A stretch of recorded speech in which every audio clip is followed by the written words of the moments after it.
I don't get it. It should be. I hit the little graphic thing over there that said "Let's go" so at the end of the countdown, and it only says "Let's." I don't know. It's worth the attempts. Anyways, good morning. Hi everybody, welcome. Glad you could join me this Thursday morning. I know it's not normal that I'm on in the mornings in general. It's only been a week of experimentation, and certainly not on Thursdays. We're going to do Monday, Wednesdays, Fridays, but my trainer's out of town today, so I'm going to the gym by myself later. I'll manage.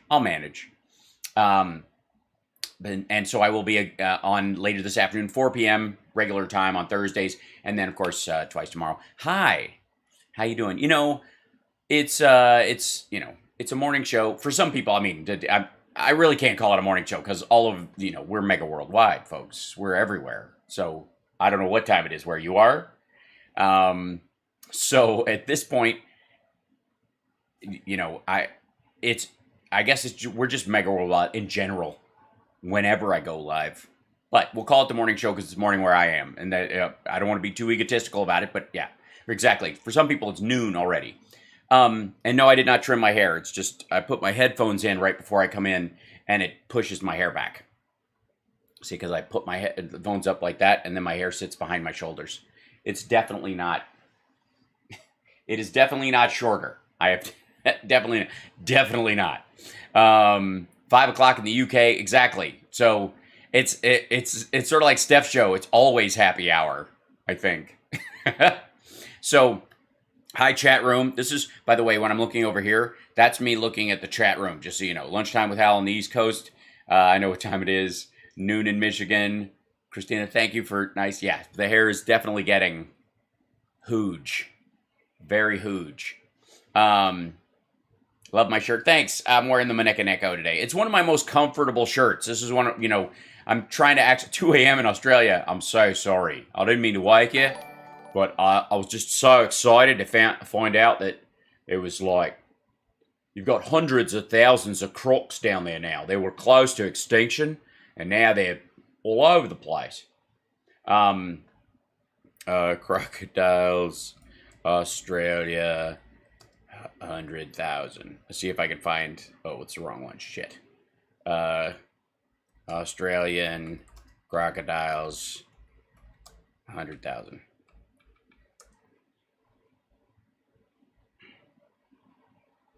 Mm-hmm.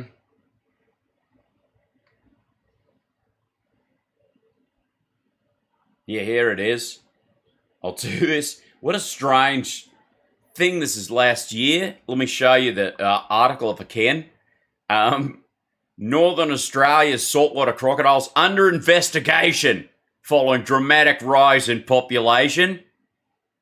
Welcome to Sky News Australia. I'm your host, Dingo McGillicuddy, and what? This is a Sky News investigation. We've got guys down there with magnifying glass and lamb chops attached to their legs. And they're investigating this dramatic rise in croc fucking. I think I've got to the bottom of it, Sam. I'm down here on the beach. Lots of croc fucking going on. There's eggs everywhere. It's bloody disgusting. I believe we've discovered several croc swingers groups. Yeah, apparently Crocs like to do it as much as I do. Yeah, there you go. Fair dinkum. So yeah, Hal Copy, what could be better? Well, I agree. I'd rather trust a dingo as opposed to carry a 5 eggs. Yes, Australia's Vice gets. This is Vice exposure sites. I don't know why this is abcnet.au. This is Australian news or something. Get your local with it. This is, of course, last week. Charles Darwin University. I don't. Isn't it a little weird? Croc fucking. There's a spike. 5 croc eggs. Yeah, that's how it is in Australia. Like, there's some. I have to believe there's like an Australian equivalent of me live streaming, and he just steals everything I do. He wears a wig. Like, I couldn't grow my hair this fast, but this bloke in America's getting so popular with his live streams that I'm just grabbing everything I can. Uh, but I gotta say, Charles, this is from Charles Darwin University. Dear Charles Darwin University, if you guys don't know what causes rises in populations, I think you need to change your name. I don't. If anybody understands, we need a croc puppet. It's not a bad idea. Welcome to the Croc Report. Today we got we've got a high pressure system of hungry crocs coming down from the north, meeting up with a cool stalking crocs coming from the south, and of course you're going to see a little bit of deer in the middle, which is going to cause a bit of tumult and rising temperatures there. Of course, if you're going to go down there, wear your steel galoshes, but don't go wading. We've lost so many people. The Croc Report. This is going to confuse me all goddamn day, and this is just looking something up because somebody brought up that they were in Australia. Northern Australia's saltwater crocodiles under investigation following dramatic rise in population. What are you guys up to? You're not fucking, are you? Shameful, this behavior. You're not even married. Look at you, you slut. Under investigation. What a very strange way to word this. I don't know who's giving angry emojis. They just, but it doesn't matter because they're engaging, so who cares? It's good. But the fact that Charles Darwin University is confused about why there's so many crocs. I don't know. How does procreation work? Crocs on the run. And look at the strange stories. News and language. Listen to the news in Warlpiri, Yonglunu Matha, and Creole. Nice. China slams AUKUS pact as, which is Australian, Korean, U.S. pact, as Abbott warns China is common danger. They're saying this intensifies the arms race, and we barely have enough people working on emptying reservoirs into small villages right now. A stab in the back. French anger over with Australia over canceled submarine deal. Really? France says Australia's $90 billion submarine deal cancellation is a stab in the back. They're not, huh? On Thursday, Australian Prime Minister Scott Morrison made a joint statement with his British counterpart Boris Johnson, U.S. President Joe Biden, to announce the formation of the partnership will culminate in Australia. Okay, Australian officials had notified their French counterparts of their intention to cancel the deal to obtain 12 conventionally powered submarines from French defense contractor Naval Group, which was first signed in 2016. Oh, I see. They were gonna buy nuke submarines from them, and now they're just gonna use ours. We're just gonna send ours to the area. That's what that is. That's why the Chinese are freaking out. Okay, that makes sense. It didn't take long to figure that out. By the way, notice I put a little frame around the Venmo thing. Huh? I'm classing the joint up a little bit. Although I'm in the way. I should screw this way a little bit. There you go. My hair's in the way of it too much. I don't want to annoy people. Hype train on Twitch. By the way, twitch.tv/HalsBarks is a great way to watch the show and enjoy it, and lots of emojis and weirdness and fun stuff and the like. And then YouTube, of course, infotainmentwars.com. Still working on my little Infotainment Wars cube to spin in the corner. Nobel Prize waiting for humans. So, but it'll get there. And then I even made a little square, and I got to extend my green screen. That's very depressing. This is the one thing I have to fix about my studio that I keep running out of. I can point this way, but if I... it's just the edge. Just the edge is right here. But I can't point at anything over there without moving myself, I suppose.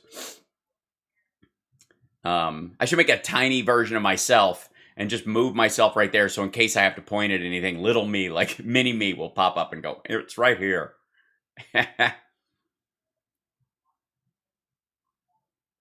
Good morning, everybody. Hi. Yeah, we're just relaxing. We're having a little morning beverage and gathering everybody around. Bless you.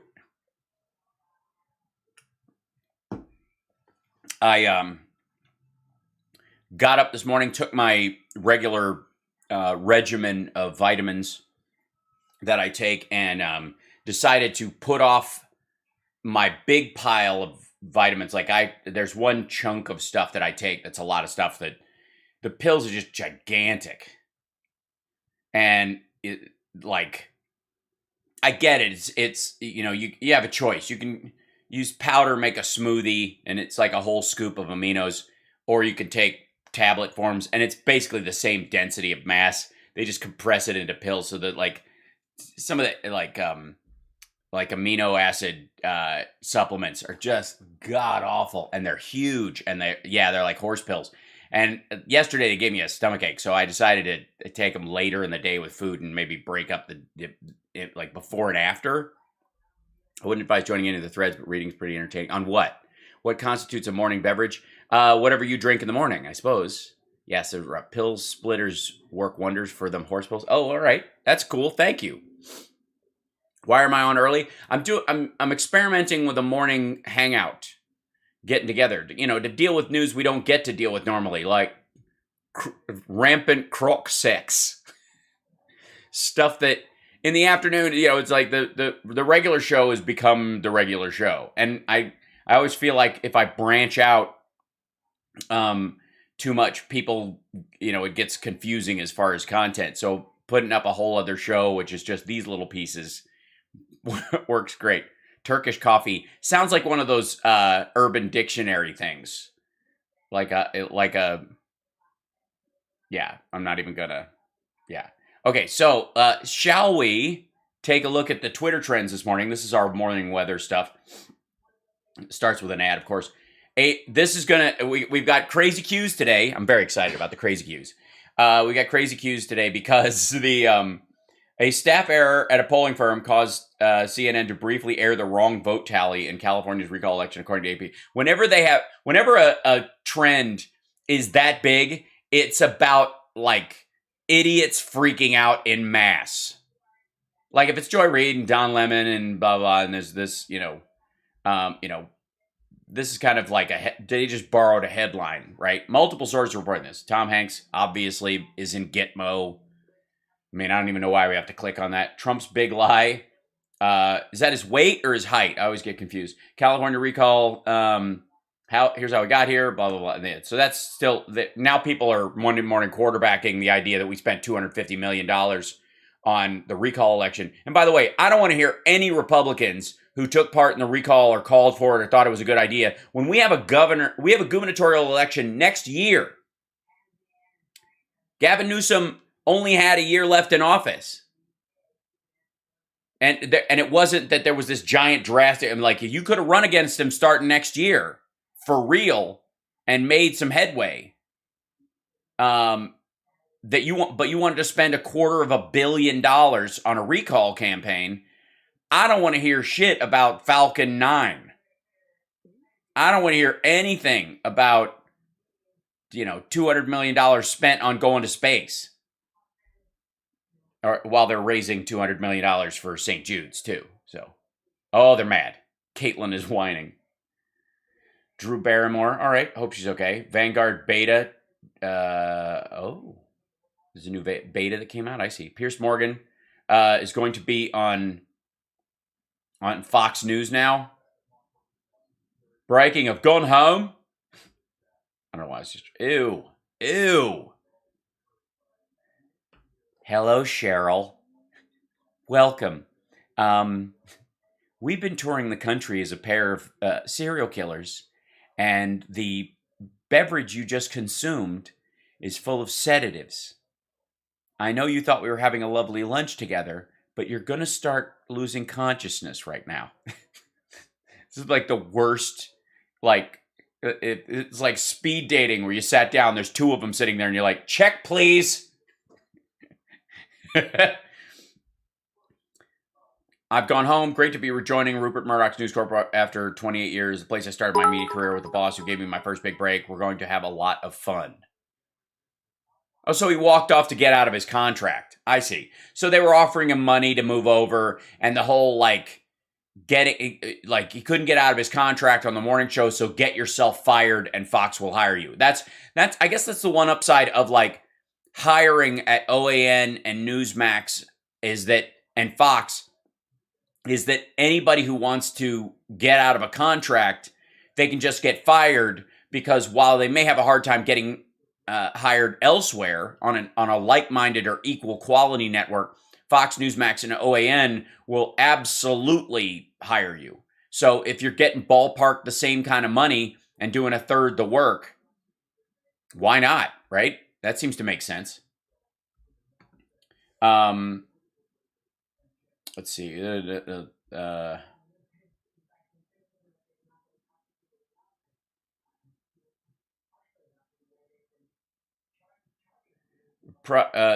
Durham, this is the Durham report. New prosecutor John Durham has told a cyber lawyer who works for the firm that repped Clinton campaign that he wants to indict him on suspicion of lying about who he repped when he told FBI in 2016 about potential ties between Trump and Russia. That's it? Durham said to seek indictment of lawyer at firm with Democratic ties. Accused of lying to the FBI in 2016 meeting with it. He denies wrongdoing. Special counsel appointed by the Trump. This is it. By the way, I don't want to hear anything from the Mike Flynn crowd, I guess. Because they don't think lying to the FBI is a crime. The special counsel appointed by the Trump administration to scrutinize the Russia investigation has told the Justice Department that he will ask a grand jury to indict a prominent cybersecurity lawyer on charge of making a false statement to the FBI. Donald Trump and supporters of long-accused Democrats. Case against Sussman centers on the question of who his client was when he conveyed certain suspicions about Mr. Trump and Russia to the FBI in 2016. Among other things, investigators have examined whether Sussman was secretly working for the Clinton campaign, which he denies. An indictment is not a certainty. On rare occasions, grand juries decline prosecutors. Sussman's lawyers, Sean Rickles, knowledge on Wednesday, expect him to be indicted while denying he made any false statement. Mr. Sussman has committed no crime, they said, and any prosecution would be baseless, unprecedented. I mean, this is, talk about low-hanging fruit for Durham. That's what they're going to get? That pile of nothing? I'll be curious to see if he actually worked for the Clinton campaign. I don't think it has any bearing. Because you work for the Clinton campaign, and again, this is more than likely he's probably telling the truth, but that Sussman, but benefit of the doubt certainly. But oh no, please, what's why? Oh, it's Peter Falk's birthday. We love Peter Falk, especially in Vibes and Columbo, but in The Cheap Detective, God damn, he was funny. In all honesty, and thank you, Rob Reiner, for casting him as the grandfather in The Princess Bride to remind an entire generation how wonderful he was. Just, and the fact, and by the way, the Columbo breakfast, what he ate, what Columbo largely ate, if you have paid attention to the show, was hard-boiled eggs and black coffee. Anytime you saw, and occasionally, if someone was killed near a buffet, he would try things he had never tried and go, "These are wonderful. What's in these things?" He ate caviar once on the show for the first time. He had like canapes and other shit.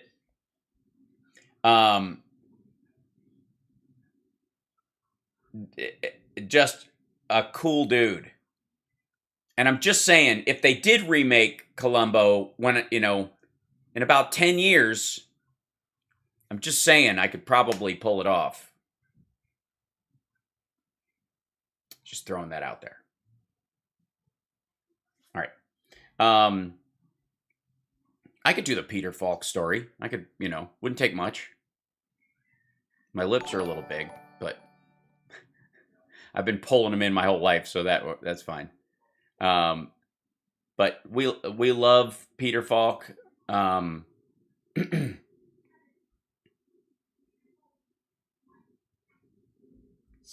Very cool.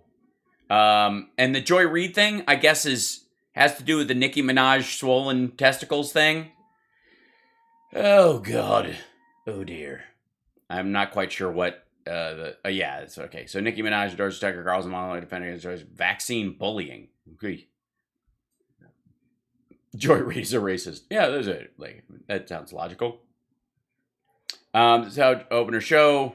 More rhetoric that will get conservatives heard. A message to Republicans. Okay, we get it. COVID is precious and you love it. You love COVID so much. You want it to spread. You want it pumping through your veins. Joy Reid is kind of a terrible. Okay, I don't know. I didn't see the opening monologue, so. Love COVID death loving cult. Well, I will say, getting like, can I tell you guys about the strategy in print media and in cable news as well? There are a few people who will not partake in this strategy, but there are most, I would argue, most would. And that is, occasionally get into hot water on purpose. Go further than you might normally. And then when the pushback comes, just keep moving. That's the new strategy. And this is the Joy Reid on Nicki Minaj viral vaccine deliberation. Okay, so this is just back and forth between that nonsense. I wish I cared. I mean, I do think it's concerning when folks kind of Alex Jones their way through stuff, like Jim Brewer just announced he's not going to do no comedy clubs with vaccine mandates, basically to gin up audience at his shows at other places. That's really what that is. Do you think Howard Stern pissed off his fan base? No. I think a lot of the more extreme ones have moved on to more awful people. That's right. Columbo's first name was Frank. Franco Columbo, because he was the son of Italian immigrants, so he went by Frank. But he was a old-fashioned Italian cop in that regard. Okay. By the way, this stuff, the Gabby Petito disappearance, this poor woman. This just reeks. Maybe I'm watching too much true crime, but the dude comes home without her, drives her car back, says she just disappeared and left while they were filming their, drive across the country. They had a physical altercation before she disappeared. He didn't tell anybody about until recently. Police said there was insufficient evidence to justify criminal charges. So there was a domestic violence thing, like they were fighting after they'd been on the road. Petito's, I think they misspelled that, right? Yeah. Instagram account was down for hours on Wednesday, and Instagram spokesperson, the account was removed in error for impersonation and has now been reinstated. I see. Yeah, well, so the couple called off their engagement prior to the trip. They were so excited, and then they're like, let's just wait. We're very young. So they were just like boyfriend, girlfriend. Oh, God. It's just heartbreaking. I hope they find her. I hope she did run off. I hope she's okay. But the dude not talking with the police and the whole family not discussing things, like this is her crying after they were pulled over. Yeah. It was recorded about 4 weeks before she went missing, so this escalated. God damn. So, they were just, like, driving across country together. It reeks. This is so Scott Peterson on so many fronts. And you get why police officers, everybody's like, police officers always rush to judgment. You're like, yeah, but then you look at it like, statistically, it's always the husband or the boyfriend. Like, always. And that's why serial killers get away with it every so often, get away with killing people, because it doesn't fit that, like, 95% statistically available evidence. It's obviously the dude. 95% of the time, it's the husband or boyfriend or the mate. In that case, if it's a woman, it's usually they hire someone to do it. That kind of, like, it's so statistically obvious in that kind of stuff. especially if the person's on TV going, I don't know, I don't know, I don't know. And you're like, okay, you do know. It like, and the rare instance where they don't know and it's genuine, you can understand why the cops are like, we don't buy it.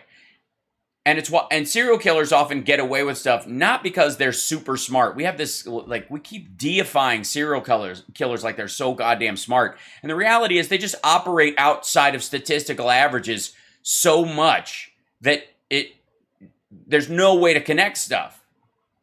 It's, it's random in terms of the area compared to all the other crimes. It's not random to them. It's not random to the victim. It's random compared to most crimes. Serial killers don't have wives or girlfriends. If they do, they don't kill them. Yeah, well, look at BTK. He was married for a long time, had daughters and everything. Just okay. Okay, it's an ad for. Okay, so Tom Hanks has a movie coming out. Tom Hanks is Finch. How is he? I don't understand. How did they make? It's probably all CGI. How did they make this? When he was executed at Guantanamo like 3 years ago, right? How do they even make that? She's a beautiful looking girl. Also says Diana about her. I know. I did watch the Fall of Gabriel. I enjoyed it. Summer kept watching it and then falling asleep to it, and she kept missing all the crucial episodes and had to go back. So we've watched it like 4 times.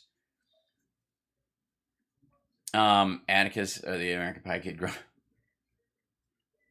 must have cloned. That's right, they cloned him. Good point. This is actually it's a CGI clone, Tom Hanks clone, which is, by the way, just as guilty of his crimes. So I don't know why. They have to. I don't know why they let him film things, because according to the Q crowd, the clones are as bad as the real people. Like, you can't. I don't know. Do you think it's like a soul connection thing?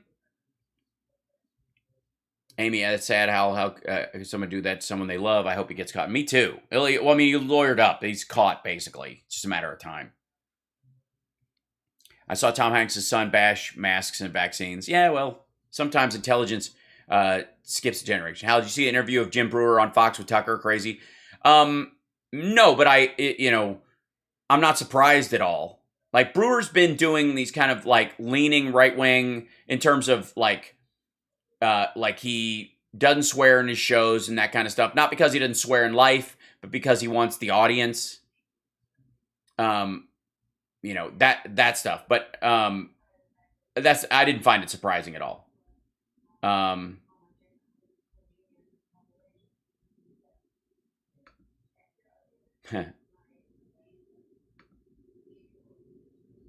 So everybody's and by the way, there's going to be a lot of like dogs are robots, robots are dogs movie. Get used to that idea as they start to normalize it. How do you see the new show, Mr. Mayor? Reminded me of you. Yes, I have seen a bit of that.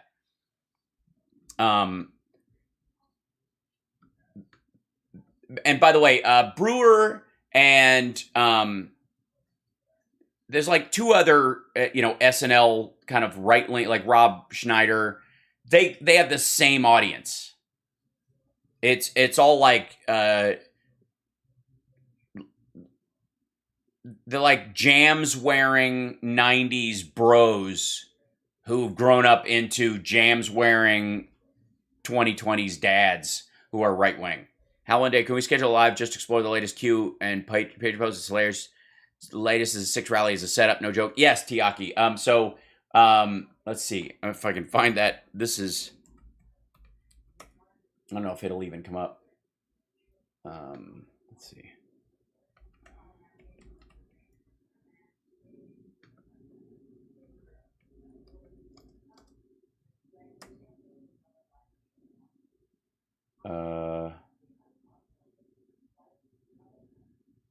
Discord brands pros. Where is it?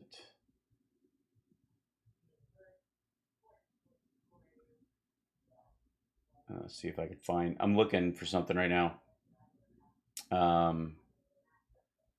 I guess it's not up. Let's see. I'll find it later. I don't want to overlap too much with this. I mean, this is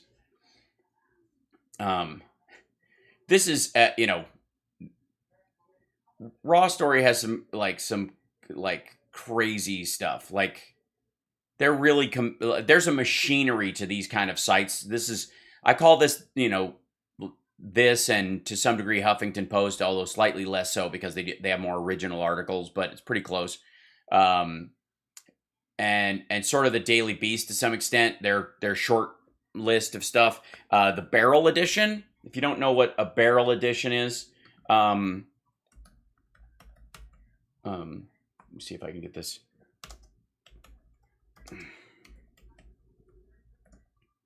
I don't know what this is. Let's see. Yeah, let's see. Yeah, it just. Yeah, I guess it doesn't. They don't. I'd have to dig a little bit for it. But the idea was that early on, when newspapers were first sold, they'd sell them. They throw them onto your lawn, round up. Rolled up with a rubber band around them. And so a lot of kids would go around and get the newspaper out of the trash. People would charge 10 cents for a newspaper or 25 cents. They'd roll it up, put a new rubber band around it, and sell it for 5 cents later in the day as the Barrel Edition. They call it the Barrel Edition because it came out of the garbage. So you get this stained copy of the newspaper, but you get the newspaper for cheaper and just later in the day was the idea. So the Barrel Edition was a fairly common money-making scheme. It was the young entrepreneurial kids on the street. Can't tell it's Biden without looking too hard. Oh yeah. Newsmax goes through. I mean, there's a ton of stuff. Let me go back to where am I? Let me go back to our YouTube because we go down these holes. These Twitter holes. This is what happens. And again, this is but let's address that whole, well, there's so much. Congratulations, sir, is trending. What is that? Sir. Okay, this is related to something else. So a guy's named Sear. Is it Drew Barrymore's birthday? Does she have the same birthday? Oh, she's got a show. If you're looking for a sign, you should watch the Drew Barrymore show. Watch this. Drew's News. What is happening in this picture? Is this not Hollywood excess gone insane? Different celebs meeting your dog. Oh, that's a girl doing her impersonations of characters. I see. Drew Barrymore when she saw it. Okay. Okay, so that girl was doing impersonations, and then there's also the Drew Barrymore show. And she's interviewing people. There you go. Swerving filters to age grace. All right. All right. So there's just, and then somehow the Durham thing gets locked into Drew Barrymore. This is what happens when Twitter trends eat themselves. Okay, but I wanted to look at the CNN thing. So the staff error, this is, they erroneously, somebody typed in the same votes twice, and then they took them down because, human error, which should not exist ever. I've learned 3 things since this stream started. I try. I mean, the first thing was obviously that Crocs, that Australia's awash in Crocs. They were almost gone. Hal, your hair is great today. Did you straighten it? It looks fuller. You need a perm? Just saying. No, I did not. I just sprayed some stuff on it that keeps it from frizzing, and then I blew dry it lightly before I hopped on the air. That's what I did. That was this morning's regiment. So the AP is having to do this whole, the claim is during a live CNN coverage of the California recall on September 14, more than 350,000 votes to recall Gavin Newsom suddenly disappeared. Missing context. Why would you be missing context? Edison Research, the polling firm that provides election data to CNN, said a data reporting error by one of its staffers caused false vote totals to briefly appear on live CNN broadcast. The error was fixed within 2 minutes. Within hours of Newsom handily fending off the... By the way, 350,000 votes wouldn't have changed a goddamn thing. On Tuesday, social media users began sharing clips of someone watching CNN election coverage claiming it showed real-time election manipulation. 4.5 million and 2.2, yes. Moments later, ticket values dropped to about 1.9 million. Where'd they go? 400,000 votes just disappeared. Deleted. Dun, dun, dun. In reality, the vote changes had a simple explanation. A brief reporting error by Edison research staffer at a county office in Santa Clara, California. The changing numbers in the viral clip are a result of the error being fixed, according to Rob Farberman. Well, that's why we certify elections, kids. That's why we don't do it on the day live. Because there's a giant, I don't know if you know this, but in life, there is a giant file cabinet. And the biggest folder in it, there's an entire series of drawers, actually, related to this. There's a series of drawers called Shit Happens. I'm going to get Hal's Aussie accent. Makes my soul happy, especially knowing he's from down south like me. Just pre-ordered Peril. Nice. The error was not limited to CNN, affected several networks. Yeah, because it was coming from The Office. 300,000 points of data, and a mistake like this can be made. Done. I mean, but the nice thing about this is that the panic amongst the queues, like anything that kind of keeps them wound up a little more. On Twitter, they're calling it a swarm of ballots, because that's how it works. That's how it happens. And yeah, there's like, I love how this is, how many? Well, let's see. 1, 2, 3, including the Twitter moments from them. And that's a trend. And it's the top of my list. Obviously, they think this is what I would most likely click on, and there you have it. Let's see. It should if you reload the page, it should create new ones. Okay, so Trump's big lie came back. Oh, okay. So this is just about yeah, the Republicans running in the big lie is already tainting 2022 and 2024 elections. I don't know that it's tainting it. I think he's just stopping Republicans from voting. Seriously, all of this. This is not going to have any. This is not going to make Democrats vote less.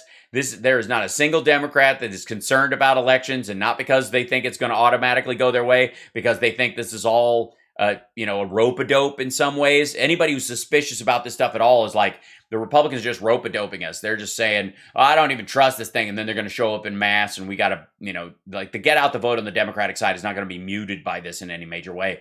The Republican side is. Either we win or we got cheated is fast turning in the party line. Right. Well, because if you have a weak ego, that's how you have to do it.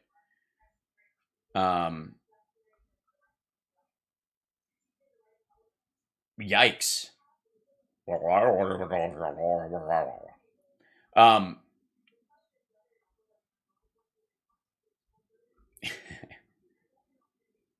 The memeing of this is very telling, I think, overall. But, I mean, again, the reason, I've said this before, but even the reason they are passing laws in all these swing states that are, have Republican legislatures and the like, is not because there was fraud or they're worried about it at all. They're doing this because they need to convince Republican voters to vote again. That's it. Did Hal just get an invite to do porn? I mean, when don't I? Involuntary intoxication, what happened to my body? The Croc Report with Sal Parks. If you lose the game, say the score was rigged. Yeah, again, this goes beyond their real belief about rigged elections. I'm telling you, this is entirely about convincing Republican voters to vote next time and the time after that. All these laws they're passing, because, like I said, none of these are going to diminish Democratic vote turnout. We are going to Democrats the country over are going to do get out the vote. They're going to know the law. They're going to operate within the law. They're going to do massive voter outreach to get to stuff. If there's a group of voters that are going to be denied or disenfranchised, that the Democratic Party will find ways within the law to reach out to them and all that stuff.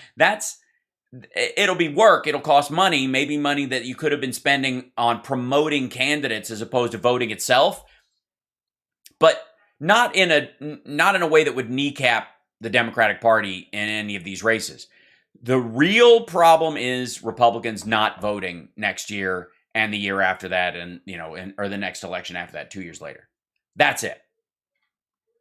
Because none of them trust it. So they got to pass all these laws like, 2020, that was totally rigged.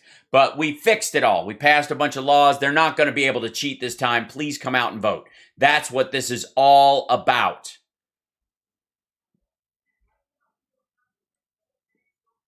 So I know everybody's like, they're trying to deny black people and brown people the right to vote. Yes. On a tangential level, yes. But that is not the primary goal. That's not the thing that keeps them up at night. Look at the Latino vote in California. It's not monolithic. The black vote isn't monolithic either. They do believe they could have inroads. Certainly not the more racist amongst them. But they feel like there's some Republicans that could make inroads with those crowds over time. That's not the fear. The black and browning of America is not the big fear on the conservative sides. It's partially it, no question. But it's not the overriding one. The big danger is the base doesn't want to vote anymore. They just don't. I've been in Facebook jail 3 times for something I said on Hal and one on Dana Loesch's show. Drew, you're a very naughty person, and that's just how it is.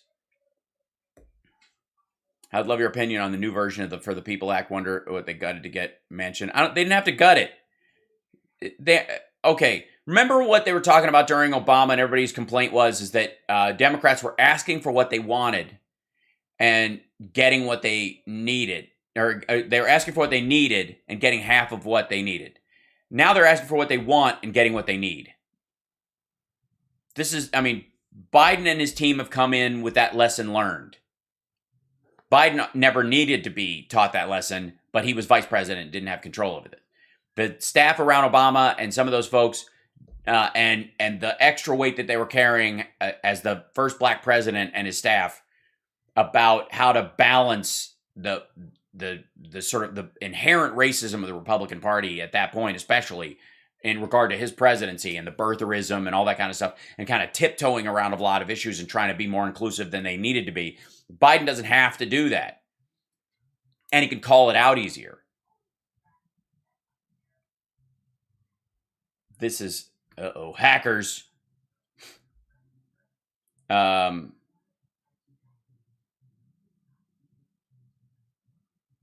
Epic, the Christianist tech company that provides service to many extremist websites, denied that it was hacked recently by a leftist anonymous faction.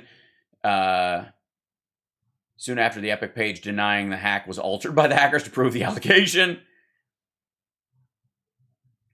Q says they're lying.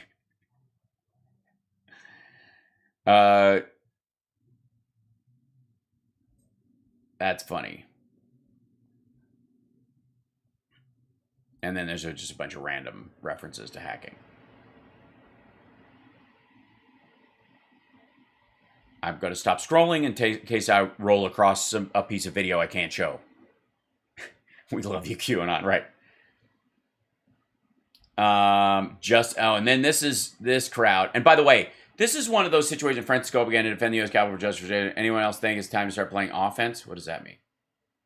Oh, against the Justice for January 6th, folks. Yeah. No, I don't. Because you will just give them validation. I mean, they're expecting to be attacked.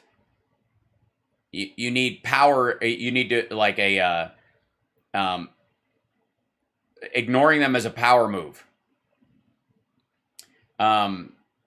Anyway, so this is one of those situations where, as far as the tweeting around it goes, is that the name Justice for J6 is getting more play with people talking about it as a negative than it itself.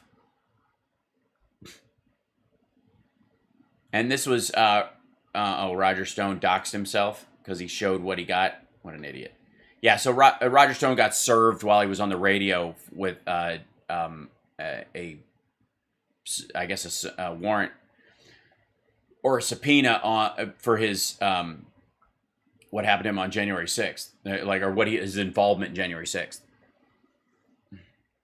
The ones that should be held responsible, absolutely, but the people who are showing up at this rally for the J6 thing are expecting to be put down, and therefore it's going to be an excuse. You want the government to overwhelmingly start stuff. New cameras around the Capitol from the Department of Defense on loan to the U.S. Capitol Police is one of them, close to the site of the January 6th rally. Well, yeah. Welcome to face scanning, kids.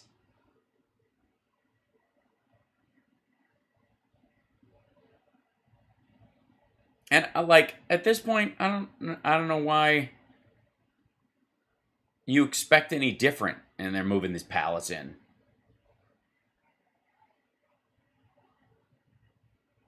DOD says they're ready for a Justice for J6 rally in Washington, D.C. next weekend. It was a simple statement. Yeah, that's how they're going to handle it. It's like a spy movie where there's actually gunfire.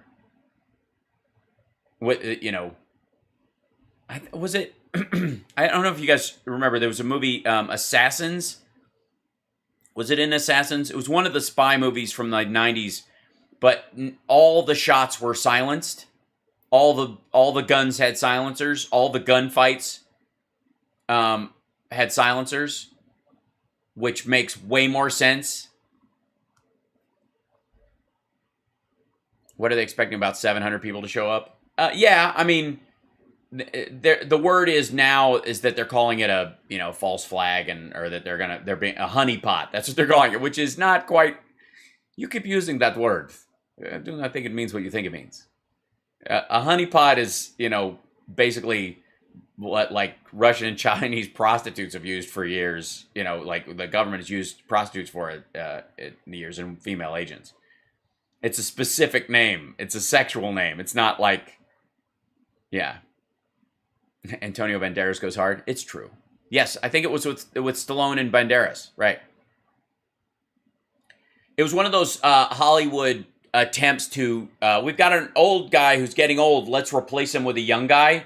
The worst one ever is Harrison Ford and Josh Hartnett in Hollywood PD, I think it was.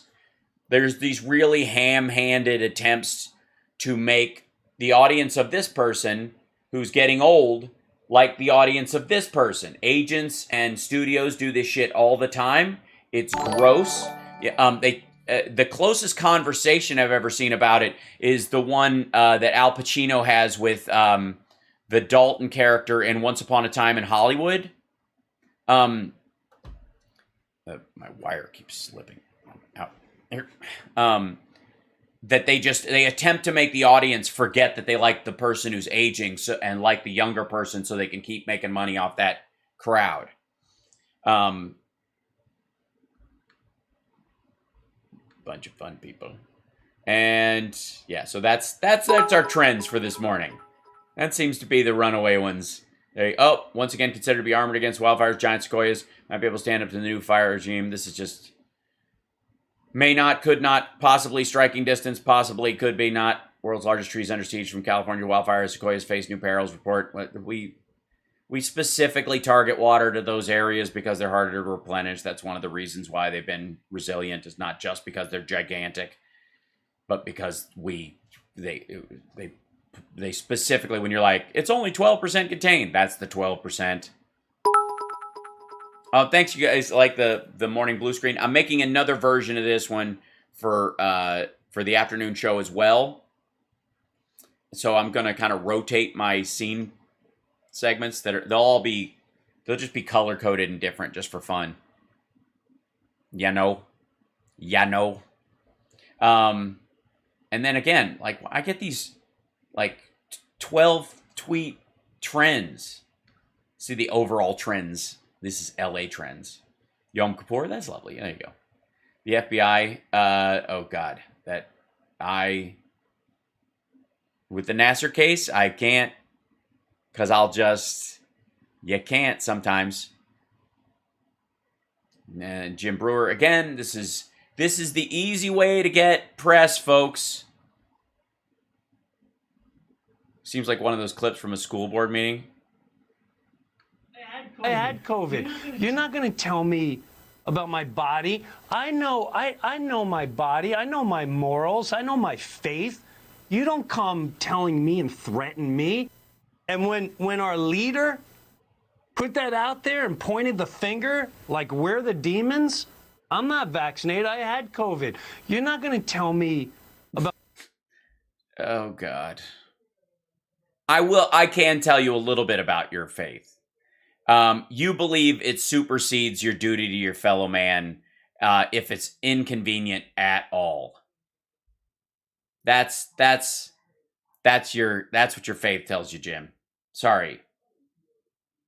I honestly, this is religion as a cudgel. It's silly. I do think you need some sleep, I will say. And you're giving off kind of like steroided Kirk Cameron energy right now. So yeah, so this is the clip that's circulating. And by the way, does he always just look stare in fear at his guests? What?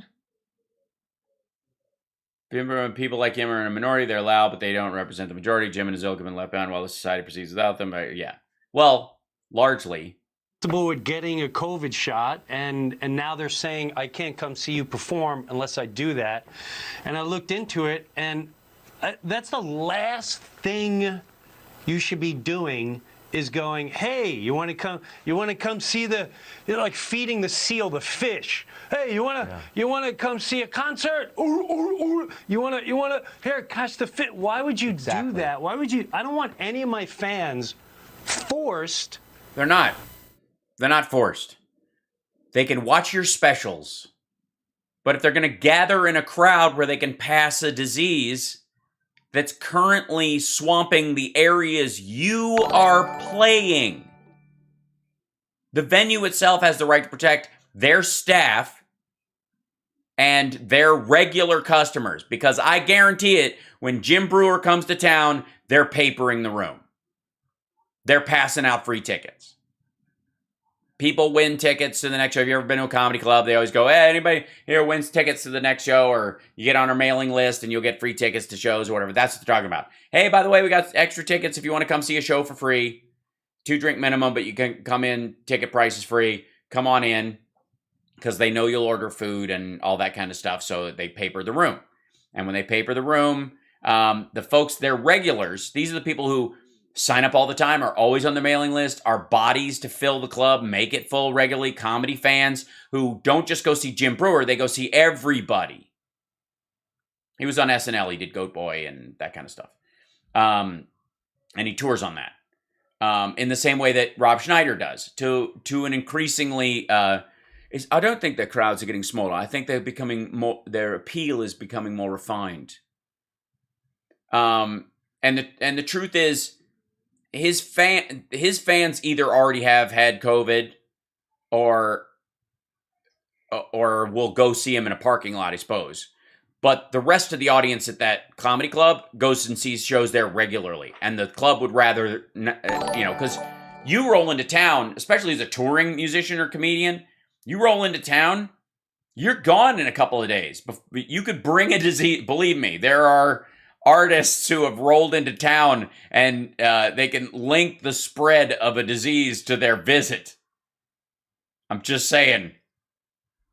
I'm not one of them, but there are those. There are conversations. I've been in clubs where there was a conversation about, somebody rolled into town a couple weeks ago and now everybody's got an itchy kitty, as Stephanie Miller would put it.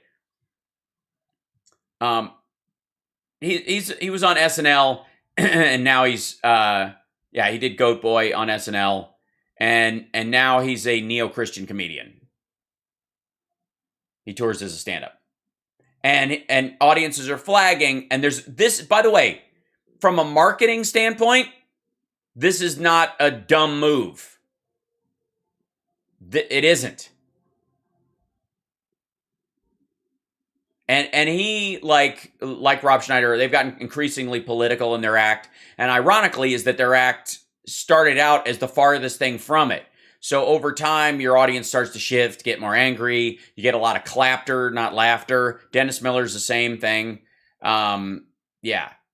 There's no such thing as bad publicity. I would ask Harvey Weinstein and Bill Cosby about that, but there's obviously some limits to it. But in terms of this, as far as audience, this is pulling audience to him. This is a game.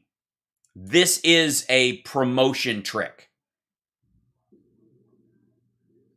This is not based on some sort of ethic or pushback in his audience. This is trying to make people come out, like get the MAGA crowd, which are bored and lonely and, need to feel wanted and liked and revered. So you go out and you say, I'm not going to bow to the powers that be and, don't Fauci my Florida and jokes like that. And I mean, Dennis Miller made a good chunk of change doing exactly this post 9/11. And Brewer and Rob Schneider are going for like the table scraps of that crowd. That's what this is. I'm telling you. This is it is a marketing scheme.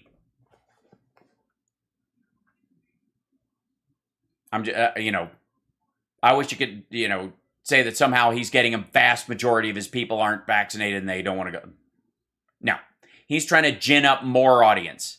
And the places that he's playing aren't going to be places that have vaccine mandates anyways. They're going to be under 50 employees. It isn't even going to apply. There are no comedy clubs in this country that have 100 employees or more. None. It's absurd. There's like 8 people working at every comedy club. The mandate part doesn't even fucking apply.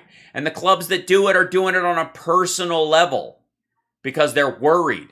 Because they've lost staffers. They've lost owners. They've lost family members because of this. Because they work with the goddamn public.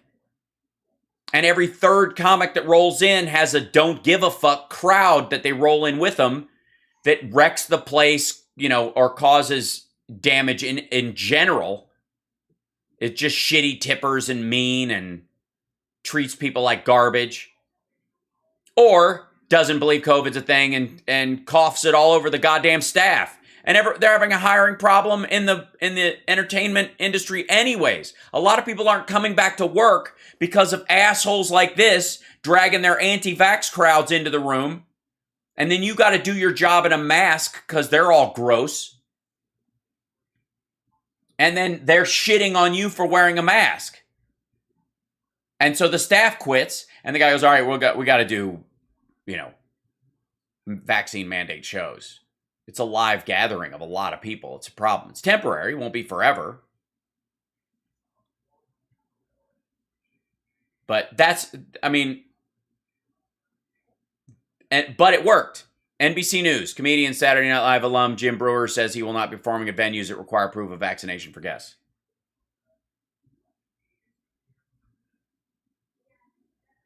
Actor... Yeah, so there he is, saluting Joe Rogan.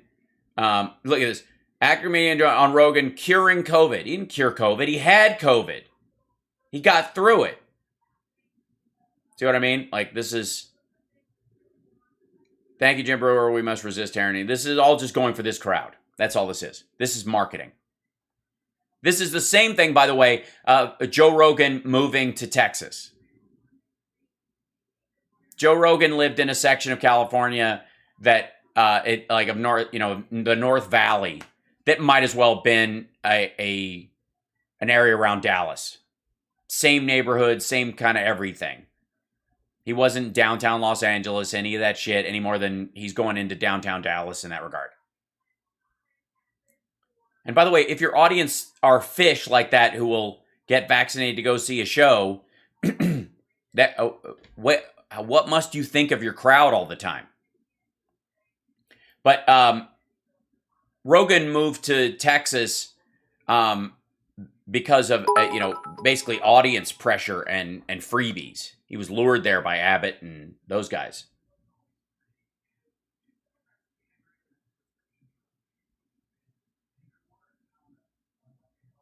And I've met Brewer at a bunch of things or whatever, and he's a bit tweaky.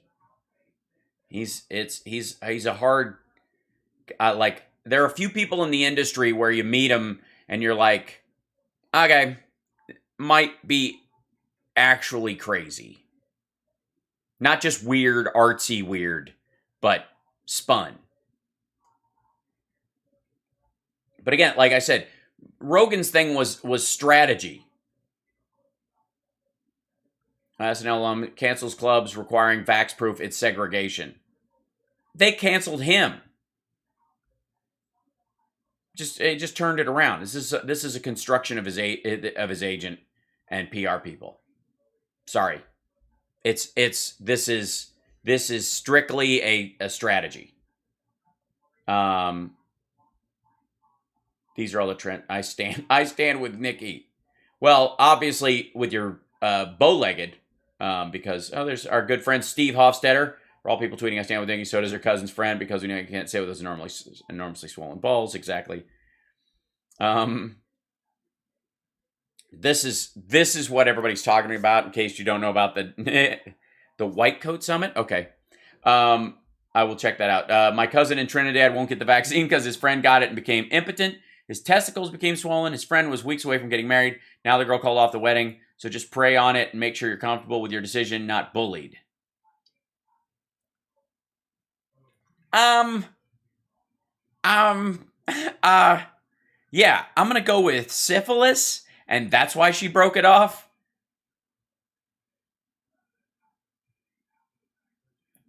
I'm gonna go with I'm gonna go with a massive STD.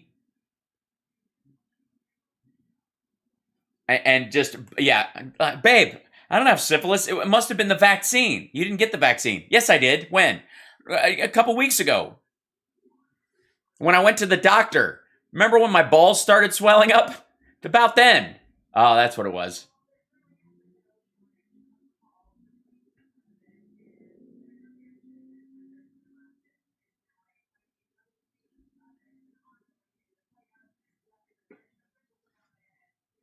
What? And like all these like fake Twitter accounts boosting all this stuff. Yeah. AR Sunshine Day? Augmented reality? Ken Jennings, not sure if you've heard, but and you're hosting me until the end of the year. Oh, so they brought back in Ken Jennings, whatever. Yeah, all right, that makes sense.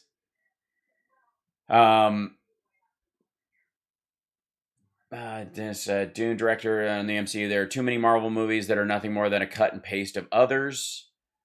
I'm sorry, those are DC movies you're talking about. And that's a terrible image to use because there are no end game versions of the other ones. Anyways, all the DC movies are cut and paste. All the DC movies are color form versions of the 80s versions of the movies. The art of realization? Technology is trend. What is the art of realization? I don't know. The Jeopardy is bad for... Okay. Oh, this is people just running with a trend of something. Cash App time quote... and Lil Nas X get birth your Cash App name and your song you're most excited for. Okay, so they're just... The Art of Realization is one of the songs on the album, I see. Gotcha. All right. And if you tweet it, that's your favorite song, then you could win money. Okay. Pierce Morgan again. Mark, I don't care about Twitter on like football. Big Brother Naija. That's Big Brother is out of control, as is Survivor. I don't know what's happening. Paul Ryan researched narcissistic personality disorder after Trump win, book claims. Well, did you really like? Again, did he research it because he'd never heard of it before? Or did he research it because he was like, I don't think this guy's a genuine narcissist. I think this asshole has low self-esteem and it's horrible.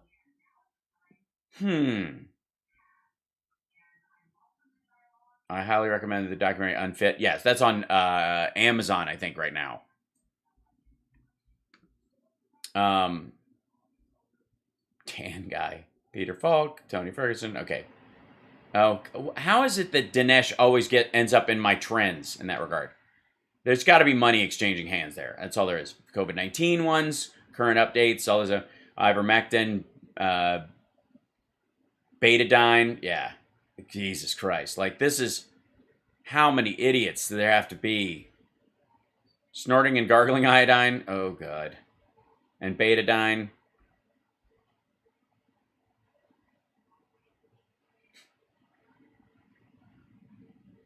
What if I accidentally swallow betadine sore throat gargle? A small amount may be swallowed during gargling. If more than is usual is accidentally swallowed, get medical help or contact a poison control center right away. Mississippi teachers beg for help after more than 18,000 students catch COVID in 1 month. This might be what Joy Reid was reacting to. Just very possibly. A concern for the children's.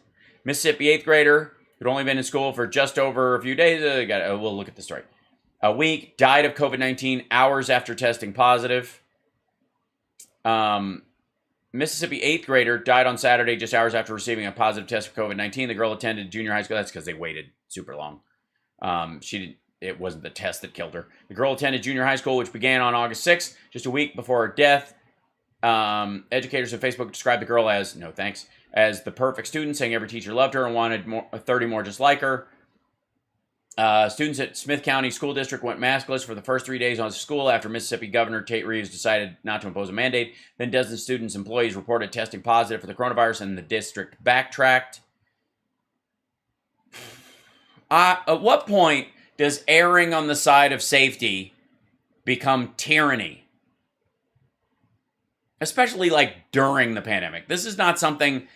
Can we make it abundantly clear that this is not something we want forever? Nobody wants masking forever in classes or in public or at these bars. We want to get over this thing, and so we can stop wearing them as soon as possible. But we need everybody on board to stop the spread of this.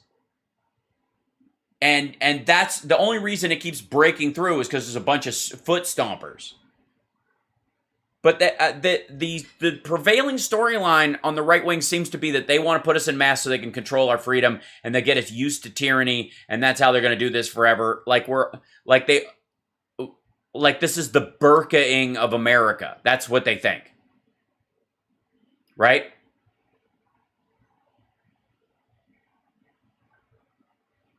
Balls of blue hanging down there 2 inches away. It's too weighted Broadway. Thanks, Stephen. And by the way, thanks for the follow. And Chevy Nomad, thanks for the bits. And Lord Jeffrey Esquire, thanks for the follow. All right, there you go. Nina Ruby, thank you for the super chat. Thank you so much. And Benny Loco, can we get on with the injustice at hand, Hal? Can you tell us how bad we are screwed, please? Just the facts, Hal. We aren't. We're not screwed. We're in a transitional period in humanity, like every other major turning point in human history. And it's ugly, and we'll get through it with a plum, and the world will get safer and more prosperous, and we will find our way around old technologies as we always have. We didn't flint and steel when we discovered oil. We didn't oil when we discovered natural gas. We didn't natural gas when we got to solar and wind. Like, that's how it's gonna work. And then we're gonna have thorium nuclear reactors. Don't at me. Do these people wear seatbelts when they drive a car? Well, that's the problem, Carrie Rose, is that apparently not. I mean, Lauren Boebert was busted for not having seatbelts on her kids in her car and not having them in child seats while driving erratically. That was one of the charges against her, which was, of course, pled down. The twitchy golems more connected than it was then. Is there a little different? I'm familiar with the slang. Benny Loco's having a down day. Much love going out to her. By the way, baby, hang in there. We're not screwed, Benny Loco. Seriously. We're going to be all right. And the more you're aware of that, the more optimistic you are about that, the more of your faculties to come up with solutions and communicate those solutions to people you will have. You're more confident in mankind than I am. Arthur, why wouldn't I be? Even with COVID, life is kicking death's ass right now. There are billions of people alive and being fed today that could not even exist at all. There are people born and alive today that, had we still had the systems in place that we had in the 1800s or even the early 1900s, would have died in childbirth world over. Part of the environmental impact that we're having and that we got to work on is the fact that there are so many people alive. Don't believe the anti-hype. Do these people wear a helmet waiting for the ride a bike or a motorcycle? Right, exactly. Some of them don't, and some of them die because they're not wearing a helmet.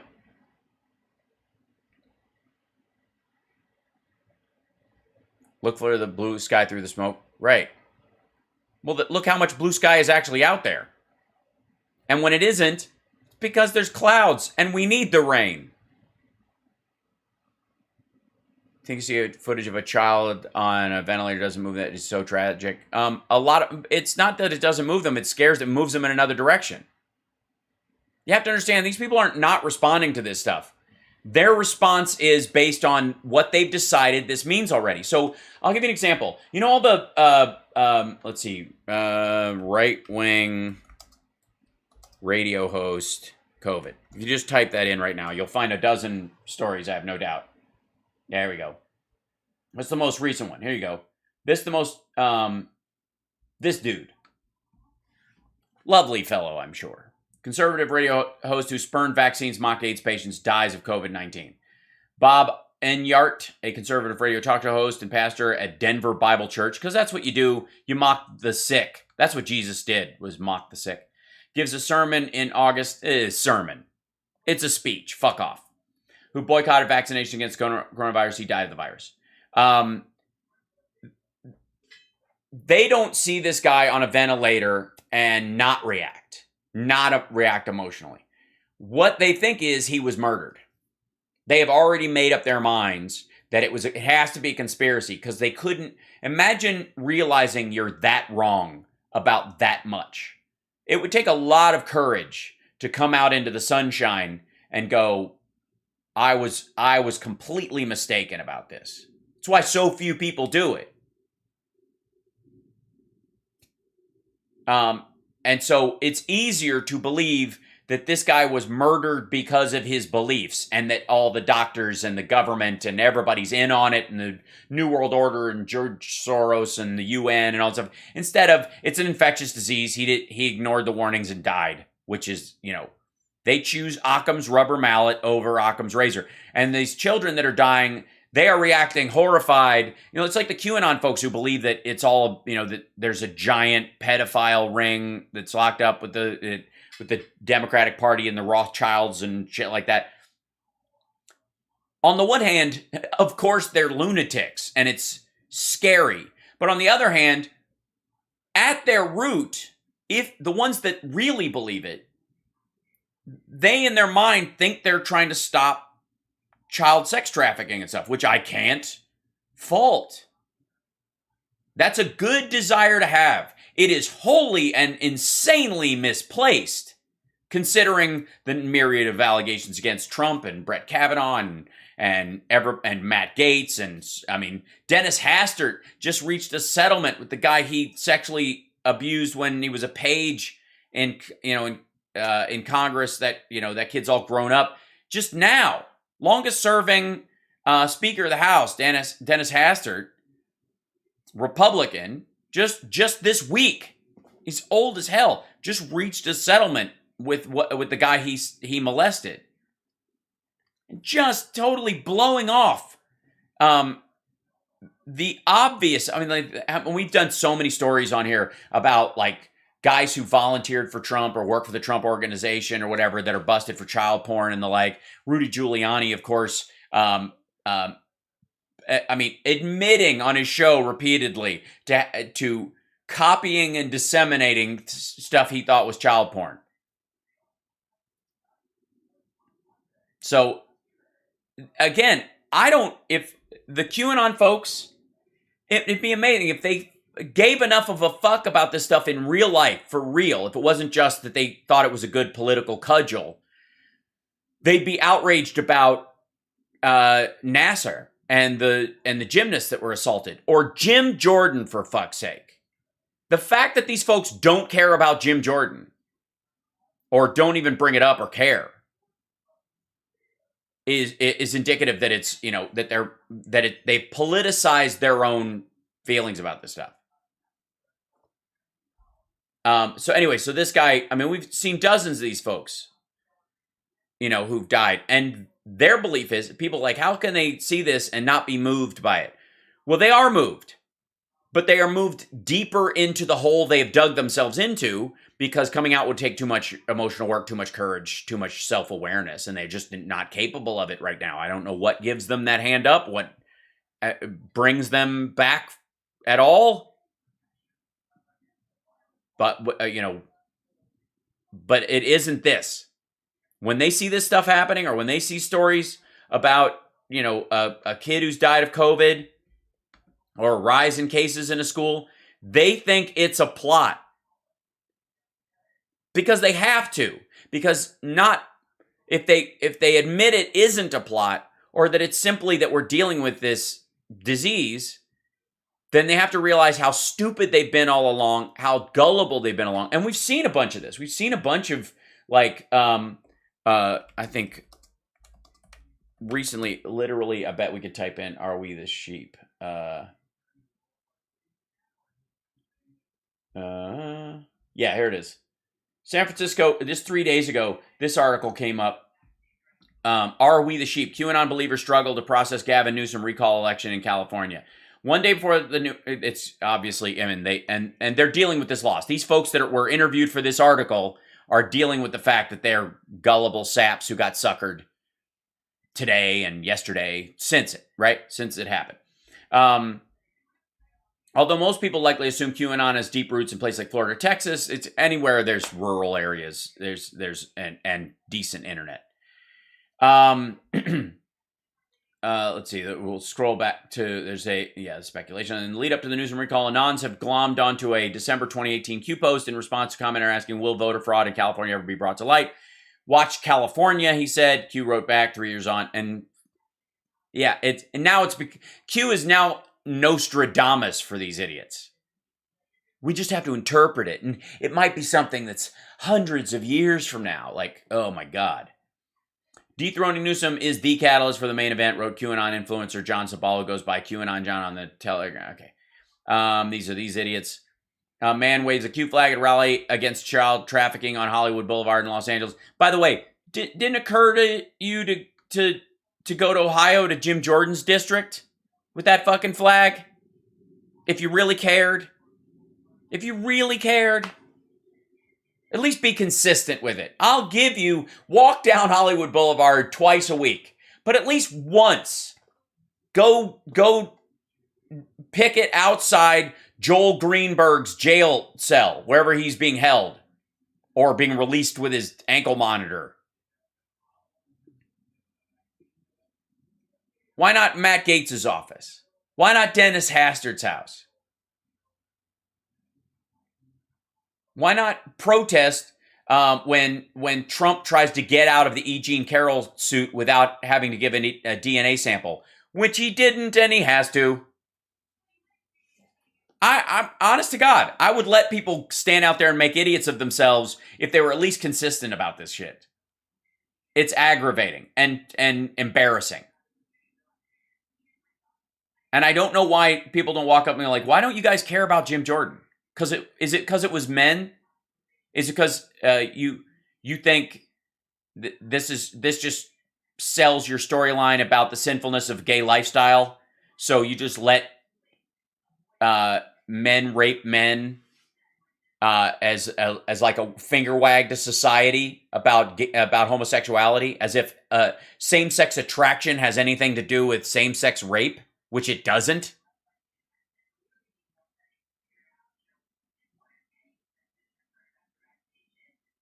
These folks aggravate me to know. And that one particular thing is just they just don't care about male rape victims, essentially. They just don't. And they never will. And I don't know anybody who doesn't go I haven't, I've never been to one of these things, largely because of COVID. Most of these things have happened during a time when I was either busy with life or there's a real issue with these folks. These gatherings are Delta gatherings.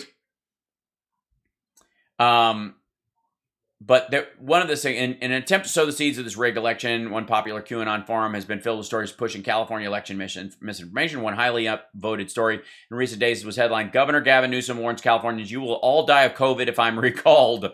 Although this is written as a direct quote, Newsom never said this. Right. Another story gaining traction is from Los Angeles TV KTLA. San Fernando Valley residents have trouble casting recall ballots. Quotes, only one 80-year-old voter is having issues at her polling place. When she raised the problem to poll workers, she was given a provisional ballot and allowed to cast her vote. That's what happens. Your vote gets counted. The only time it doesn't get counted is if they found out you already voted and that you tried to vote twice. Nonetheless, the story is being parroted across the far-right ecosystem, trying to invalidate Newsom's victory before the... Okay, where is the... Yeah, that's Larry Elder.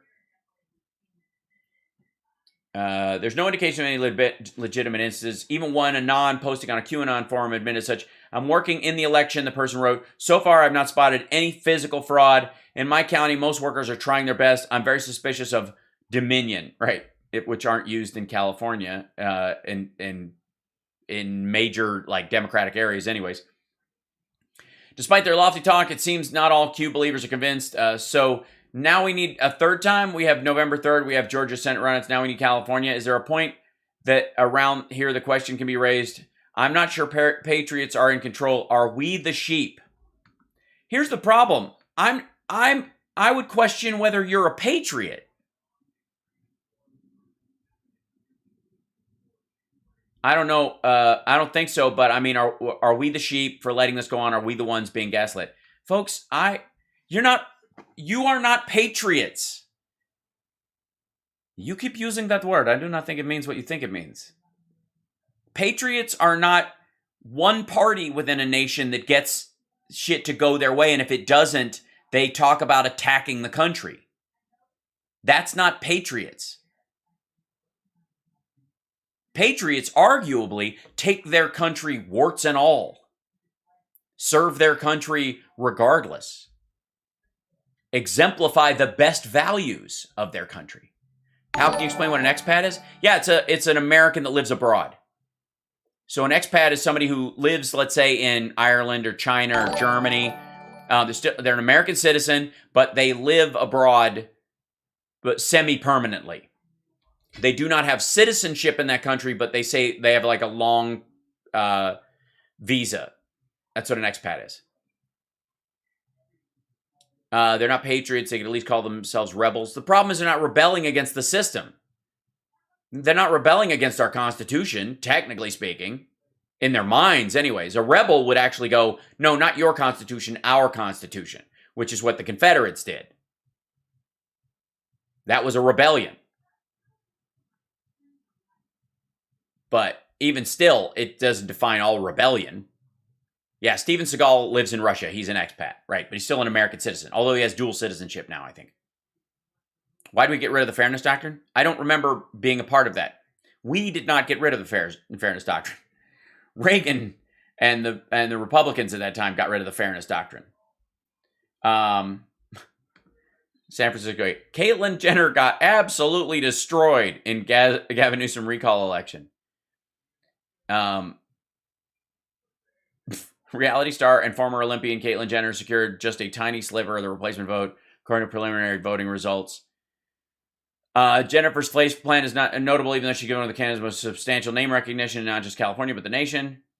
Jenner, Republican, secured just 1.1% of the vote on question 2 per preliminary results, getting beat out of eight by 8 different candidates, 4 of whom are mostly anonymous Democrats. That was the if-then Democrats that were running, people who were like, okay, you vote no, but if it does pass, who would you want? So you voted yes or no on the first one, And even if you voted no on the first one, you could vote for somebody else in case it passed.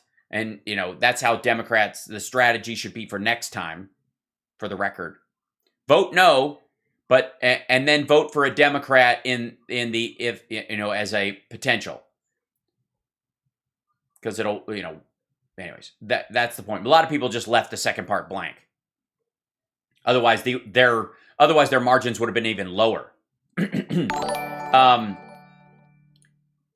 Let's see. When taking into consideration the fact that almost half of California voters left question 2 blank, Jenner received just 0.6% of the vote of everyone who cast ballots on the recall. Right. So a lot of people who voted no, which is a lot of the people, did not bother to vote on the second question, thinking that voting no and voting on the second question was somehow helping the yes vote, and it didn't. That's something that can be clarified for next time if there is a next time. Speaking to reporters after polls closed, Jenner called the results a shame. I can't believe that this many people actually voted to keep him in office. It's a shame. Honestly, it's a shame. You kind of get the government you deserve. Yeah, we do. A functioning one without lunatics running it, or people who think that George Zimmerman was a hero and not a stalker with a gun. Wildfires are a big issue. I personally take the fires really seriously. It's federal land that's mostly on fire, fucko.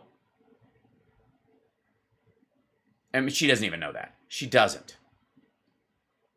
Yeah, at least 4 million people did not answer the second question. That's true. She said global warming is not causing the fires. What's causing them, in Jenner's opinion? Too much fuel. we need to vacuum the floors of the. We need to clean the floors of our forests, right? The Trumpian idea. More forest management. Less fuel in the areas that can stop this fire. Okay. We don't have wet trees, asshole.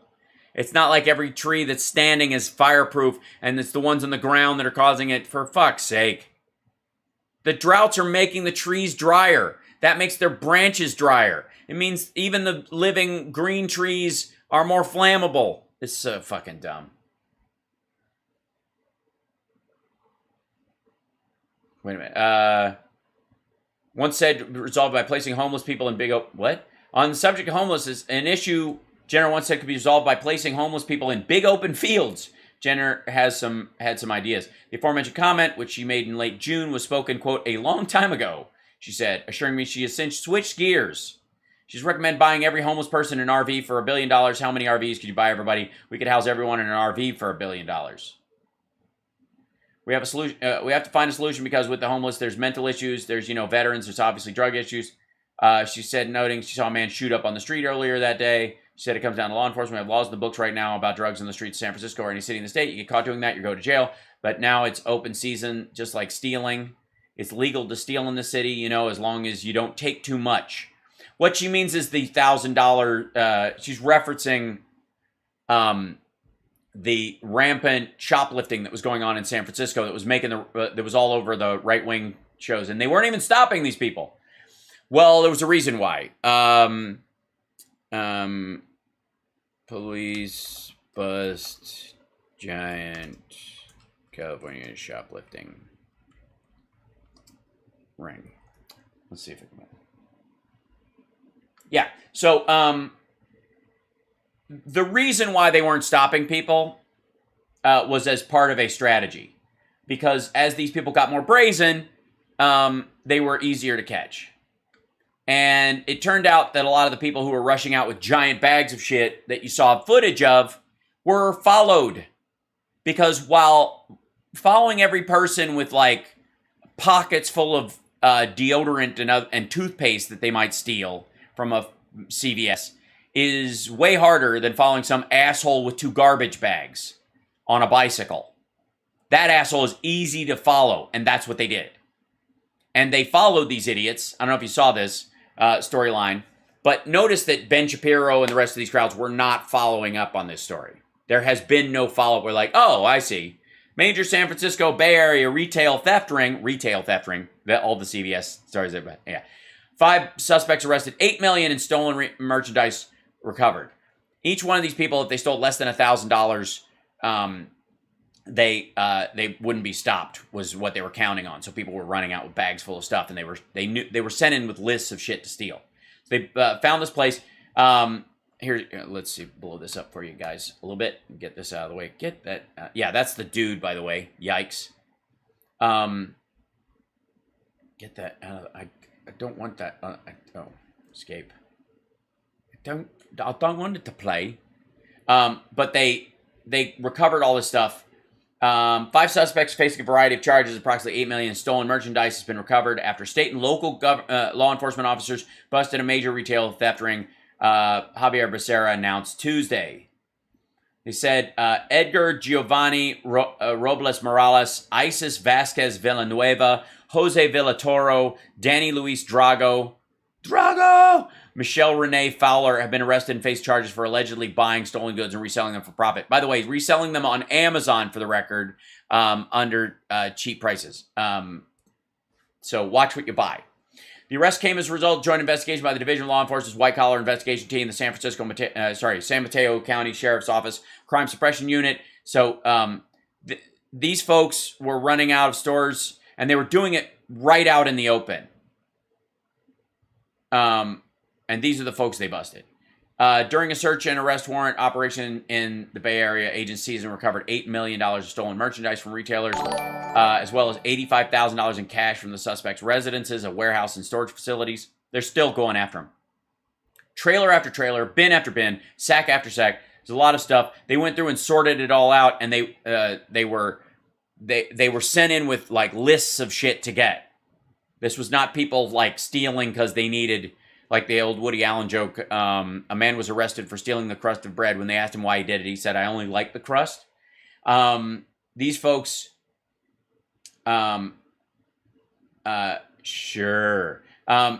Captain Dury realized bad guys know no boundaries, so he called in the cavalry. The California Highway Patrol, Gates Division, multi-agency organized retail crime task force made up of investigators from CHP, SFDA, SFPD, and the United States Postal Inspection Service, along with CHP, Cargo Theft Interdiction Program, and then they headed up. So any one of these police departments is not going to be able to connect the dots on their under $1,000 theft. So that was the trick that these guys were using, is that they wouldn't tie these together.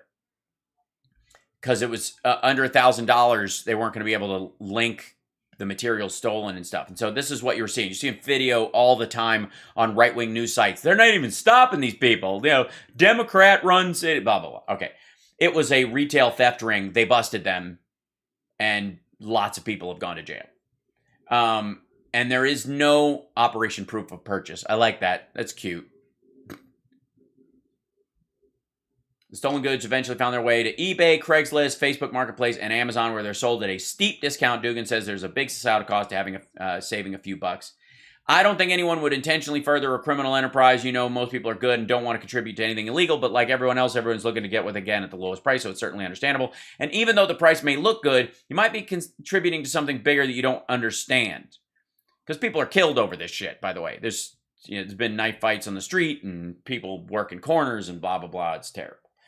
And CBS estimates organized retail crime costs about $40 million in lost revenue a year. That means each family pays about $500 more a year in increased prices, so that people can buy shit on Amazon, largely overseas, from the stuff stolen from, yeah. Anyway, so they're sorting through this shit and basically it's all evidence, and then they've got to track it where it was stolen from and then return the goods to either the company that makes it, get rid of it because it's been paid for with insurance already, or I suppose give it back to either the retailer or the manufacturer. So, anyways, I think we got that was from the Caitlyn Jenner thing. So Caitlyn Jenner is, it's legal to steal in the city. No, it is not. Sometimes, though, stings take a while, and you've got to let the crooks think they can get away with it, which is what happened. And then you bust them because they get lazy, which is exactly what happened, by the way. They took this hands-off approach for just a week, and people were standing on the street with bags of this stuff, just loading it into cars. They slowed way down in San Francisco. Yeah.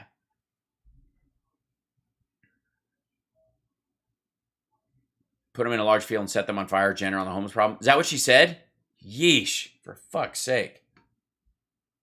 By the way, she's not the only one thinking it that way, and that's a scary thought. And the problem is there are lunatics out there, and the reason why you don't float those kind of ideas, if you're a person like Caitlyn Jenner and people know who you are, is that people will go, oh, the Lord has told me my thoughts are meaning on this earth plane, and I should carry them out. Fucking hell. So anyways, they never do that follow-up. Do you think because Glenn Beck did stories on this shit, on San Francisco and all the thefts, right? Glenn Beck, we you know, a lot of the people that we have on my regular afternoon show talked about this stuff. Ben Shapiro, Glenn Beck, Crowder, Dinesh D'Souza and his wife. They've all done shows on, oh my God, you could just steal anything you want in San Francisco and nobody cares. It's like chaos and anarchy. And that's what they want. That's what they're shooting for. That's what they want it to be, anarchy and stuff. Meanwhile, apparently not. Because sometimes strategy is required. But none of them have done a follow-up. You think any of them have done this? No, not going to happen. Get used to the idea. They're never going to have a follow-up on a story like that. There you go. All right, so what else? Let me go back to me, because we're getting, near the end. Oh, Diana, thank you so much. Thanks for hanging out, guys. I know this is different than the regular show. We're just kind of, hanging and that kind of stuff and kind of chit-chatting. Thugs setting cities on fire, Armageddon. Exactly. I mean, they're still playing footage from the riots last year as if that's ongoing in every city. And then Portland is now the representative Democratic city, apparently, because even though all the other cities have quelled that stuff, if anything sparks off in, no pun intended, in Portland, that's indicative. That's what it's going to be like. That's what they're trying. That's what they're doing. That's what's coming. Let's see. Is there some good news? We can end on some good news. That's not good, bad news, meaning that bad things happening to, bad people, and therefore it's kind of good.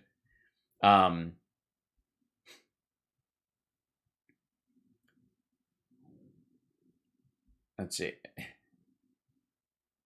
Yeesh. We'll have plenty to talk about this afternoon. Some of the stuff I'm seeing, I'm going to save till later.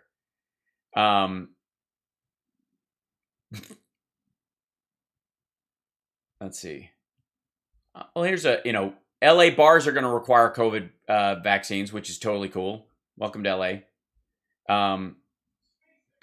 And I'm happy that Jon Stewart is having a moment of awareness. Jon Stewart explains how he overlooked Trump's authoritarian threat. He quit right as that race was going on and handed the reins over at probably one of the most crucial junctures in American politics. And his voice would have been really helpful during that time. And he bailed at absolutely the wrong time.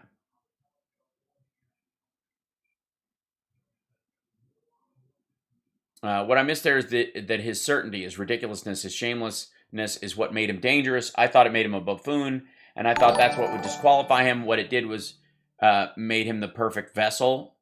You have to be shameless to do shameful things. Yeah.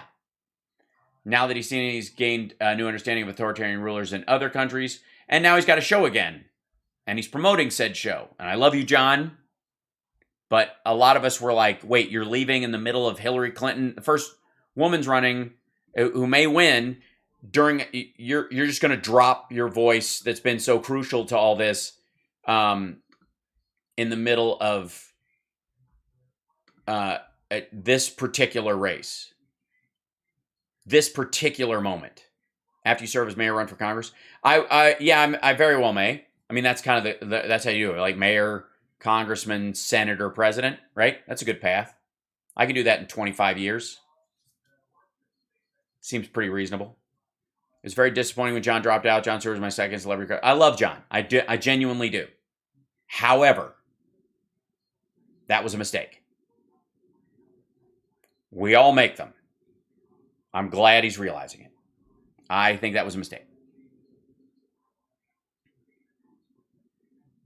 Twitch one, yeah, Twitch doesn't allow links in the chat. Sorry about that, guys. All right, so we'll go back to this.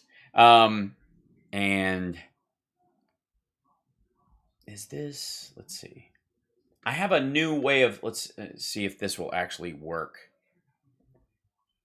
Yeah, so this is for when I'm showing, I have to shrink this down so that it fits a little better. Articles. I made this so that I could show articles. There you go. Look at that, huh? Instead of doubling up on it the way I do, like having to drag it all around the place. When is Bill Maher going to apologize for what? He's not going to in general. 5 suspects with 5 eggs. That's right. We'll do that this afternoon. We'll have a full on 5 eggs this afternoon. I have no doubt. Yeah, the production level. I'm working on it. The problem with these news ones is that, yeah. See, like that, when I could show an article. There you go. I probably should move the little box though. This guy right here. Hold on one second. That thing. Move this. Like that. Let's see. This. Move it. Let's see. Move the alert box PNG. There we go. Move that there. Like that's probably better, right? And then yeah. There you go. Because then it was hiding what was there. And it should probably be a different color. I should probably make it white or something. I don't know, make it pop. But that's where the, if you guys, if anybody super chats, like Lauren, thank you so much. And Diana, thank you. Walgreens has the same problem. Yeah, about the thefts. Alan, thank you. Hey, Hal, I want to create content like you do, but probably a weekly level. Any advice for someone who's going on a budget to create content like this? Yes, you can. OBS is free. Download it and start watching YouTube videos on all the free shit that's available. There's so much stuff that's free. And all the graphic backgrounds that I make myself in Photoshop. But there's all sorts of cheap photo programs you can make your own background. Just tinker. Don't be afraid to tinker. You're not going to do anything wrong. And if you want a green screen, you're going to need extra lights. You're not just going to need the lights on you. You're going to need lights on the green screen. See how my arm is reflected? See how my arm is reflected? That's because I have a light there that hits the green screen that makes it pop a little better. So if I get close to it, it gets a little shadowy. You can see that. Like, you're going to need that kind of stuff. That's it. First thing is the most important thing is audio. I have the hardest struggles with audio. If you can nail that right away, you save yourself a lot of trouble. There you go. So I hope that helps. And I have a video about where I showed Stuttering John how to do it. We sometimes post it in the chat room and the like. Loving the gun show. Thanks. I'm working on it. I got to go to the gym after we're done today. Right. Yeah. I missed my calling with Photoshop. Oh, thanks. Yeah, I've made a good portion of I make all the 01 artwork, and all the, the posters we've had over the years. I've made some that I'm really proud of. You see the Newsmax gangster get mad at the military guys start blaming Trump? Yes, I'm going to play that later on today. I saw the still of it. I have not watched it. So there. I got the setup, then I found Hal Sparks and chose not to reinvent the wheel. Yeah. I appreciate that. Fiber optic is preferable. Oh yeah. Best audio you can have and best internet you can have. That's the place to start. And then cameras they're all getting better. Elgato has a camera now, a webcam that's really awesome apparently. I use a regular camera, a Sony A5100. I got it on eBay. But it's got a clean HDMI out, and you go into the, there's a lot. I shared the Helping John video a few minutes ago. Oh, thanks, Can't Stop Lying. Yeah, so I ran Stuttering John through this a little bit, and there's still more to do. Eggs Colombo, is that your new favorite breakfast? One more question. Salt or no salt? You need a show on MSNBC. Well, the funny thing is, I've been building on this for a while, almost because I'm pissed off at how shitty the cameras look on some of the guests on MSNBC. And it's also, like, I've done MSNBC a few times in the past, but I've been without a publicist for about a year and a half, so I don't have that in to, let them know when I'm available and when I can come on and field offers and blah, blah, blah. And I'm getting a new one, but they're expensive. They are really expensive. That's always been the issue. And if you don't have a show, that's why most people don't have one. But it is a necessary part of my industry and this industry, no doubt. So I'm looking. It's true, Jane. They look like, so many of them look like crap. I don't get it.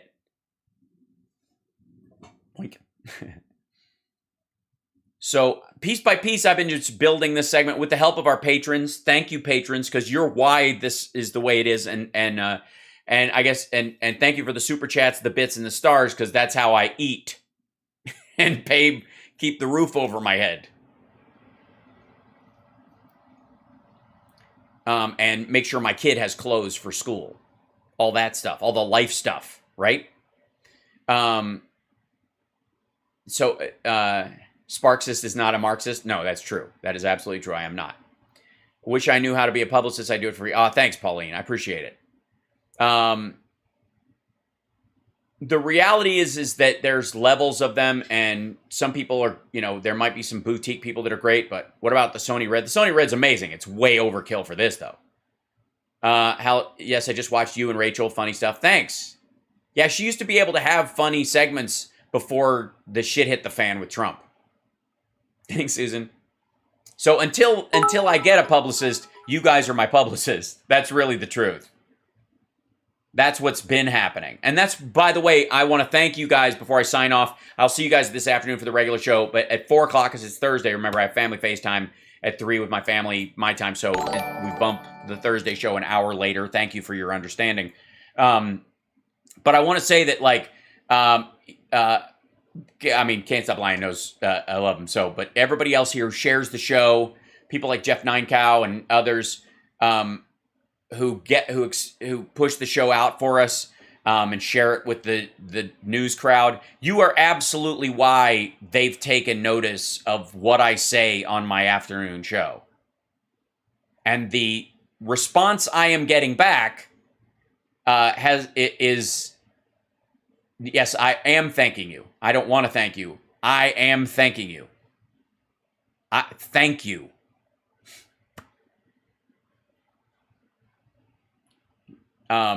So building this to some degree has been my response to seeing like who gets on those shows using their home setups and what they're, and what they're talking about. I did thank you. I do thank you. I am thanking you. The thank you is happening. No, thank you.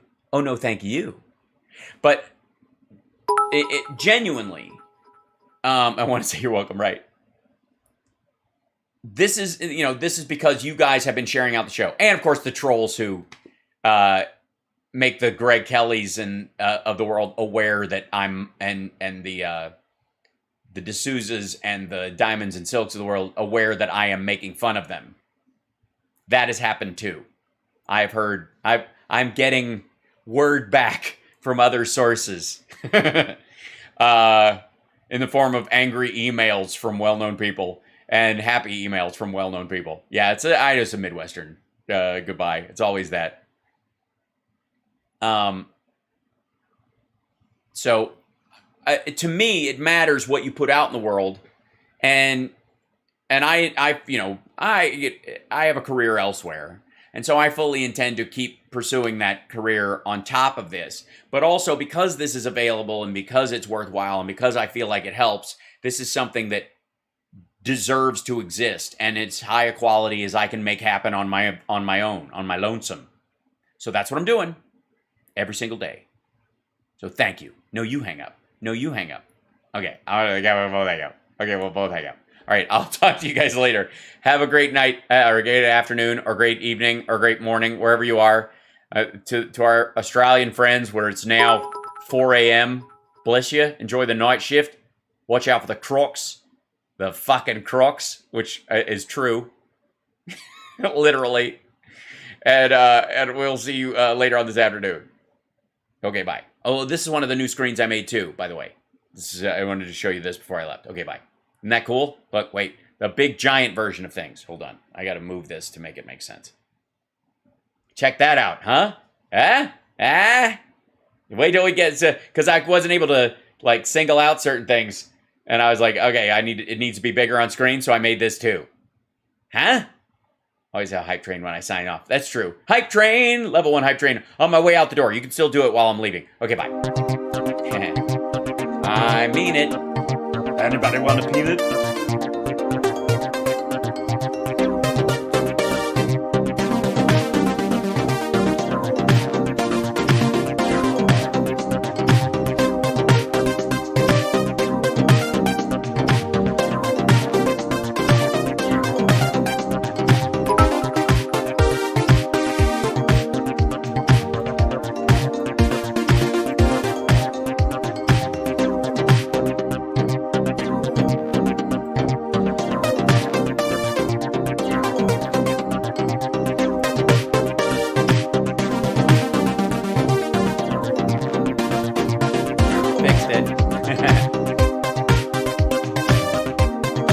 That look better? Huh? I'm working behind the scenes. I am. All right. Have a great time. I'll see you guys later.